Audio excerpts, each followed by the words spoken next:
트럼프 대통령이 취임하고 생각보다 좀 빠르게 관세 정책들이 펼쳐지고 있는데요. 네. 지금 뭐 철강은 25%까지 올랐다, 뭐 이런 기사도 또 나왔더라고요. 네네. 지금 관세 정책에 있어서 가장 우리나라한테 변화를 주는 그런 중요한 요인들이 있다면 어떤 게 있을까요?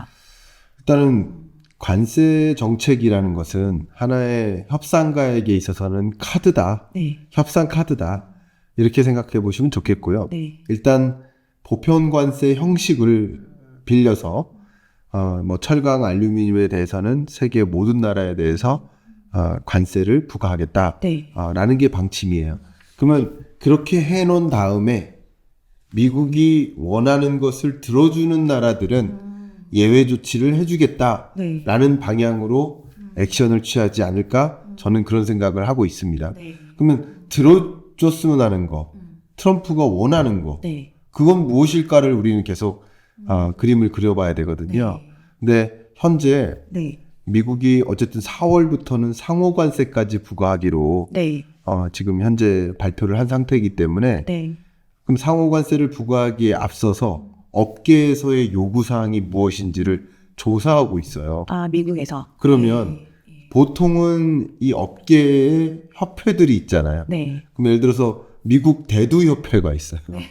대두가 큰 얼굴이 아니라 사료 대두를 뜻합니다. 예, 우리나라가 대두 수입 엄청납니다. 우리나라가 세계에서 곡물 수입량으로 7위 국가예요. 아, 그래요? 왜 이렇게 곡물을 많이 수입하는지 아세요?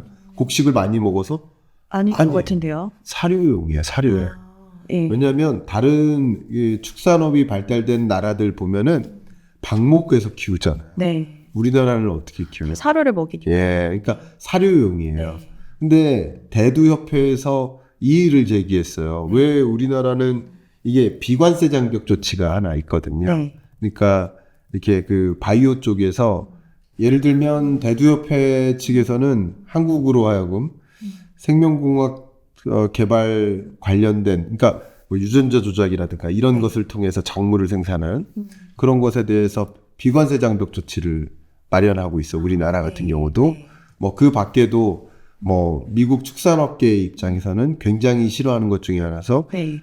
이 소고기의 연령을 제한해 가지고 30개월 미만의 이 소고기를 뭐 수입하거나 하는데 왜 30개월을 넘는 것은 수입하지 않느냐. 뭐 이런 여러 가지 그 업계에서의 굉장히 강한 요구 사항들이 빗발치고 있습니다. 굉장히 디테일하겠네요. 그렇죠. 네. 그러면 우리나라 이제 산업통상자원부의 국장급이 미국 USTR과 협상하러 갈 텐데 네. 그러면 관세 예외 조치로서 이런 요구 사항들을 들어주겠다 만약에 네. 그럼 들어주면 어떻게 될까요?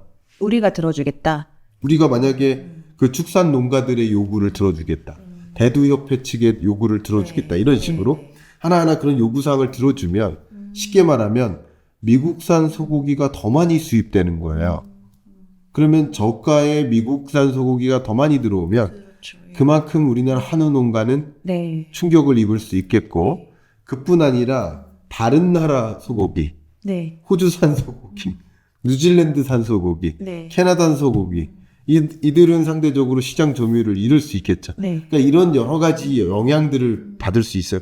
그럼에도 불구하고 우리는 철강, 알루미늄에 대해서 관세를 부과하지 않았으면 좋겠다. 네. 그러니까 우리는 이런 요구사항을 들어줄 수 있겠다. 이런 것들을 협상하는 과정이에요. 네. 그렇지 않아도 광우병 등과 관련해서 우리나라가 굉장히 민감해요.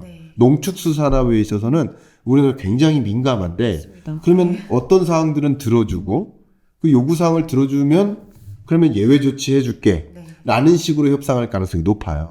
근데 예를 들면 우리가 조금 기술적으로나 아니면 협상력에서 우위에 있는 그런 영역도 있어요. 예를 들어서 가장 대표적인 게 조선업협조죠. 네. 조선업협조를 요청했어요. 네. 근데 우리가 이런 부분에 있어서 미국의 예를 들어서 생산 설비를 왜냐면 미국이 조선업의 네. 세계 시장이 0.1%입니다. 네. 1%가 안 돼요. 그만큼 미국이 조선업이 완전히 없어졌다시피 네. 하고 있어요. 네. 근데 중국이 어느새 50%를 훌쩍 넘게 차지하고 있는데 우리나라가 뭐 2위권이죠. 근데 뭐 쇠빙선이라든가 뭐 고부가 가치 영역의 조선업은 우리나라 더 잘하는 게 사실입니다. 아직까지는. 근데 이런 영역에 있어서 미국이 워낙 조선업 협조를 필요로 하니까 필요한 이유는 한 3가지 정도 되는데 하나가 원유와 천연가스 생산을 더 많이 늘려나갈 계획이기 때문에 유조선과 LNG산 수요가 있어요. 두 번째는 미국이 세계 경찰적 지위를 수행하지 않겠다라고 하면서 세계 주요국들이 자주국방 능력을 강화할 것. 그럼 자주국방 능력을 강화하는 과정에서는 국방 예산을 올려잡고 군함 수요가 늘어나겠죠. 근데 미국은 무기, 제가 해군 출신이거든요. 그럼 배를 만들고 쉽게 말하면 배 위에 함포와 미사일 요격기를 설치하면 그게 군함인 거예요. 아주 쉽게만 생각하면. 심플하네요. 그렇죠. 그러면 당연히 미국은 무기 팔고 조선업은 우리 지금 손 놓고 있으니까 한국과 같이 했으면 좋겠다라는 요구사항도 있을 수 있어요.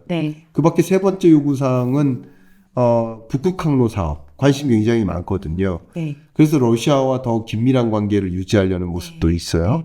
그런 관점에서 해운업 진출이 또 필요한데 해운업 하려면 당연히 조선업이 필요해요. 그러니까 이런 식으로 미국의 요구사항들이 있는데 그 요구사항들을 적극적으로 들어주기를 요구할 겁니다. 근데 그런 과정에서 이 관세 부과 조치라는 카드를 이미 꺼내들고 있으니까 이거 무섭지? 그러니까 내 요구사항 들어줘. 그러면 한국 입장에서는 적당히 관세를 부과할 것인지 아니면 요구사항을 들어줄 것인지 그 지금 계산이 굉장히 복잡합니다. 이게 위로 숫자로 계산이 끝나는 일의 영역이 아니에요. 왜냐하면 앞에 말씀드렸던 것처럼 사회적인 파장까지 있을 수 있기 때문에. 그렇죠? 그러니까 그런 식으로 이 관세 전쟁의 끝은 어쩌면 정말 그 농가가 엄청나게 시위하고 사회적으로 갈등이 초래되는 일까지도 갈 수 있는 것이고 그러니까 지금 어떤 식으로 협상을 해 나갈 것인지 결국은 이 관세 전쟁은 미국의 요구사항을 들어주도록 이끌기 위함이다.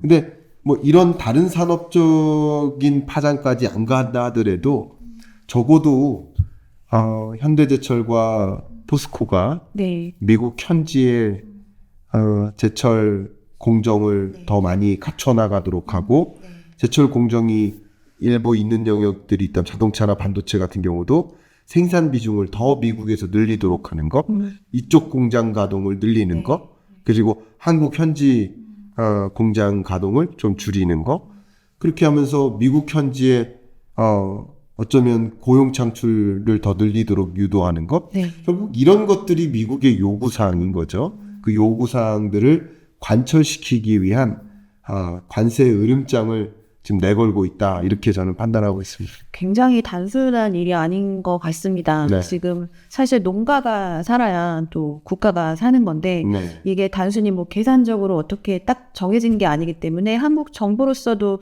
굉장히 여러 가지 카드를 지금 고민해야 될 그런 타이밍이네요. 그렇죠. 근데 정치적인 이슈들이 빨리 해결이 돼야 될 것 같은데 제가 사실 다음 질문으로는 여기 한국 기업들이 어떻게 대응해야 될까를 여쭤보려고 했어요. 근데 사실 말씀을 듣다 보니까 한국 기업들이 그렇게 딱히 지금 뭐 할 수 있는 카드가 많지가 않네요. 이런 것들은 어떤 정부 차원에서 결정이 되는 부분이잖아요. 네, 맞습니다. 일단 외교적으로 또 수출입 정책적인 측면에서 FTA 협상이라든가 그런 관점에서 해결될 일이기 때문에 기업들이 마땅히 대응할 것은 많지는 않아요.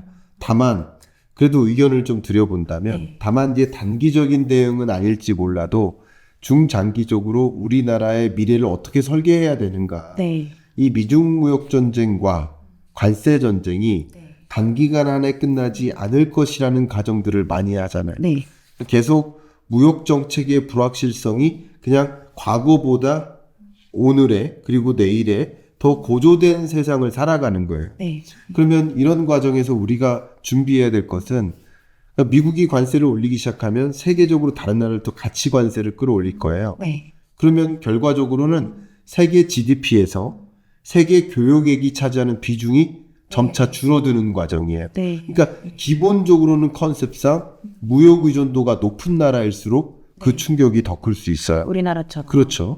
그러니까 우리나라는 기업들이 더 대응책을 많이 고민해야 될 텐데 첫 번째는 관세를 이길 수 있는 건 뭘까? 관세를 올려도 그러니까 수입품 가격이 올라가더라도 그 수요가 이어질 수 있는 것은 무엇일까? 그러니까 오로지 기술력이다. 그러니까 고품질, 고기술력의 제품들만이 관세를 끌어올려도 수요가 연결될 수 있는 것이다. 첫 번째는 그 의견을 좀 말씀드리고 싶어요. 그 어느 때보다도 더 고기술력을 바탕으로 해서 고품질 전략을 해야만 하는 상황이 된 것이고요. 또 기업 입장에서는 결국은 이 관세 전쟁, 무역 전쟁의 표적이 대중국이고 중국과의 무역 전쟁이 격화되는 구조라고 볼 수 있어요. 예를 들어 볼까요? 캐나다와 멕시코에 높은 관세를 부과합니다. 근데 특히 철강, 알루미늄 같은 경우 어떤 구조냐면 중국으로부터의 철강, 알루미늄 직접 수출을 막겠다도 있겠지만 중국이 다른 나라를 우회한 수출도 막겠다도 있지만 또 재밌는 것은 이것을 표현하기가 어려운데 간접 수출이라고 표현해 볼게요. 이런 표현은 없어요. 근데 저 표현을 만들어 본 거예요. 왜 그러냐면 캐나다로 그리고 멕시코로 중국이 철강을 수출합니다. 값싼 철강을. 근데 이 철강은 어떻게 쓰이냐면 미국으로 우회 수출하는 데 쓰이는 게 아니라 그 국가의 내수용으로 쓰입니다. 그러니까 멕시코와 캐나다의 내수용으로 쓰이고요. 멕시코와 캐나다 자국에서 생산한 철강과 알루미늄을 미국 수출하는 데 써요. 결과적으로는 상쇄시키는 효과가 있기 때문에 제가 이름하여 간접 수출이라고 표현한 거예요. 그러니까 이런 것들도 미국 입장에서는 캐나다와 멕시코에 대해서 높은 관세를 부과함으로써 그 나라에서 생산되는 철강이나 알루미늄이 미국으로 수출하는 것을 막도록 함으로써 중국의 대캐나다, 대멕시코 수출을 막게 하는 역할도 있겠죠. 예를 들면 이런 거예요. 자, 이런 식으로 하다 보면 이 철강이 어디로 갈까요? 다른 나라로 가는 거예요. 유럽이나 이런 나라로. 그러면 철강이 과잉 공급되겠죠. 철강 가격이 어떻게 될까요? 떨어지는 겁니다. 미국에 있어서는 철강 가격이 올라갈지 모르지만 글로벌 철강 가격이 싸지는 겁니다. 그러면 업주 입장에서 철강을 수요해서 뭐 집을 짓거나 뭐 예를 들어서 이 자동차를 만드는 이런 기업들이 그 높아진 철강 가격, 글로벌 철강 가격이 있는데 미국 내에서만 높아진 철강 가격을 가지고 이용해서 제조를 하려 할까요? 안 하죠. 그렇죠. 기업들은 절대 안 해요. 그러니까 바로 이겁니다. 그렇기 때문에 인플레이션이 정말 약이 될 것인가는 물음표를 가져야 돼요. 이런 원리 때문에. 그래서 저도 계속 물음표를 제기하고 있어요. 1편부터 계속 물음표를 제기하고 있는 것인데 어쨌든 관세를 부과하는 이 목적이 분명 중국이 있어요. 이 부분은 다 동의하실 거예요. 그러면 우리나라는 어떻게 됩니까? 첫 번째 아까 말씀드렸던 고기술적인 접근도 필요하겠지만 수출 대상국 다변화가 절대적으로 필요합니다.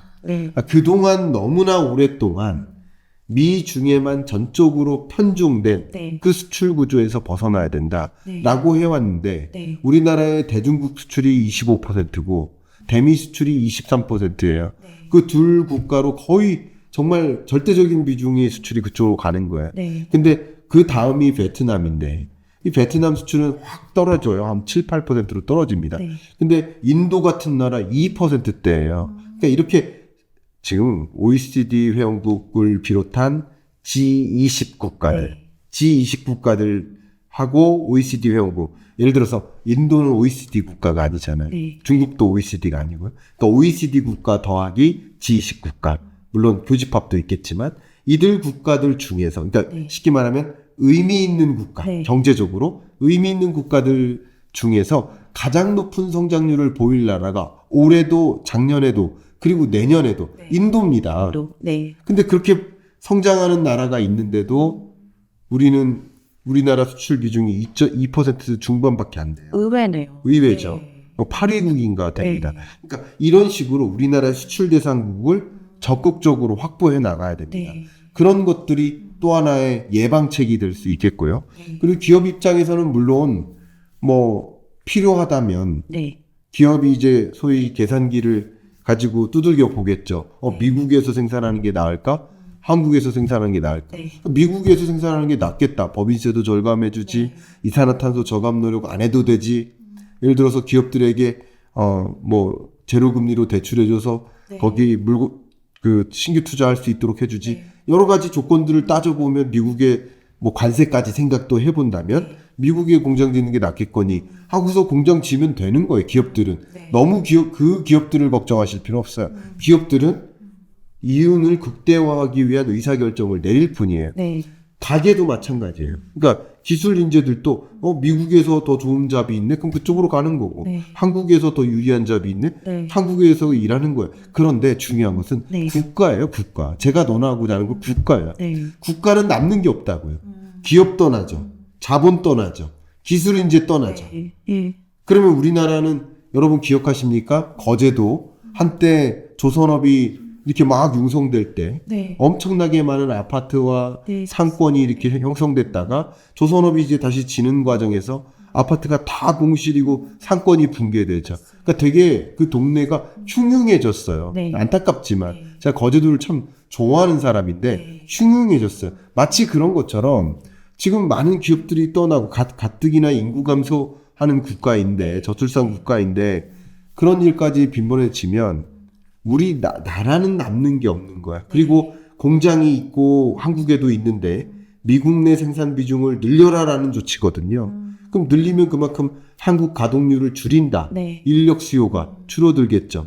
그러면 우리나라 주요 완제품 생산 공장의 가동률이 줄어들면 인력이 줄어들고 그러면 이 공장에 공급하는 납품하는 수많은 중소 중견 기업들도 같이 힘들죠.